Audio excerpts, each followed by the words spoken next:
ഘട്ടത്തിൻ്റെ കാര്യത്തിലേക്ക് വരികയാണെങ്കിൽ carbohydrate, caffeine എന്നിവയുടെ മെറ്റബോളിസം, പിന്നെ ഹൃദ്രോഗം, സ്കിന്ന്, മസിൽസ്, രോഗപ്രതിരോധ നിയന്ത്രണം, വൃക്കകളുടെ പ്രവർത്തനം എന്നിവയുമായി ബന്ധപ്പെട്ടിരിക്കുന്ന മോളിക്യൂൾസ് ആണ് ചേഞ്ച് കാണിച്ചത്. 40കളുടെ മധ്യത്തിൽ സാധാരണയായി സ്ത്രീകൾ ആർത്തവവിരാമം അല്ലെങ്കിൽ പെരിമെനോപോസ് എന്നിവയ്ക്ക് വിധേയമാകുമ്പോൾ സ്വാഭാവികമായും നമുക്കൊരു സംശയം തോന്നാം, പ്രായം പെട്ടെന്ന് കൂടിപ്പോകുന്നത് അതുകൊണ്ടാണെന്ന്. ഗവേഷകർ മെനോപോസിനെ ഒരു പ്രധാന ഘടകമായി കൂട്ടാതെ തന്നെ തള്ളിക്കളഞ്ഞു. കാരണം പുരുഷന്മാരും ഇതേ പ്രായത്തിൽ തന്നെ കൃത്യമായ കെമിക്കൽ ചേഞ്ചസിന് വിധേയരാകുന്നുണ്ട്. ഈ കാര്യം സിംഗപ്പൂരിൽ നാൻയാങ് ടെക്നോളജിക്കൽ യൂണിവേഴ്സിറ്റി ശാസ്ത്രജ്ഞനും എഴുത്തുകാരനുമായ സിയാവോട്ടോ ഷെൻ ഇപ്രകാരം വിശദീകരിച്ചിട്ടുണ്ട്. ആർത്തവവിരാമമോ മെനോപോസോ സ്ത്രീകളിൽ അവരുടെ 40കളുടെ മധ്യത്തിൽ കാണപ്പെടുന്ന മാറ്റങ്ങൾക്ക് കാരണമായേക്കാമെങ്കിലും പുരുഷന്മാരിലും സ്ത്രീകളിലും ഈ മാറ്റങ്ങളെ സ്വാധീനിക്കുന്ന മറ്റ് ഏതൊക്കെയോ പ്രധാനപ്പെട്ട ഘടകങ്ങളുണ്ട് എന്നാണ് പുതിയ പഠനം സൂചിപ്പിക്കുന്നത്. ഈ അറിയപ്പെടാത്ത ഘടകങ്ങൾ തിരിച്ചറിയുന്നതിനും പഠിക്കുന്നതിനും ഭാവിയിലെ ഗവേഷണങ്ങൾ മുൻഗണന നൽകണേ.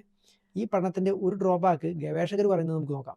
അവരുടെ സാമ്പിളിന്റെ സൈസ് വളരെ ചെറുതാണ് പോലും. ഇനി 25നും 70നും ഇടയിൽ പ്രായമുള്ള ആളുകളിൽ നിന്ന് കൂടുതൽ ബയോ സാമ്പിളുകൾ ശേഖരിച്ച് അവർ നിരീക്ഷിക്കുമെന്നും ഗവേഷകർ പറയുന്നുണ്ട്. കാലക്രമേണ മനുഷ്യ ശരീരം എങ്ങനെ പ്രായത്തിനനുസരിച്ച് മാറുമെന്ന് നമുക്ക് നന്നായി മനസ്സിലാക്കാൻ കഴിയുമെന്ന് പ്രതീക്ഷിക്കാം. വീഡിയോ കണ്ടതിന് നന്ദി. വീണ്ടും കാണാം.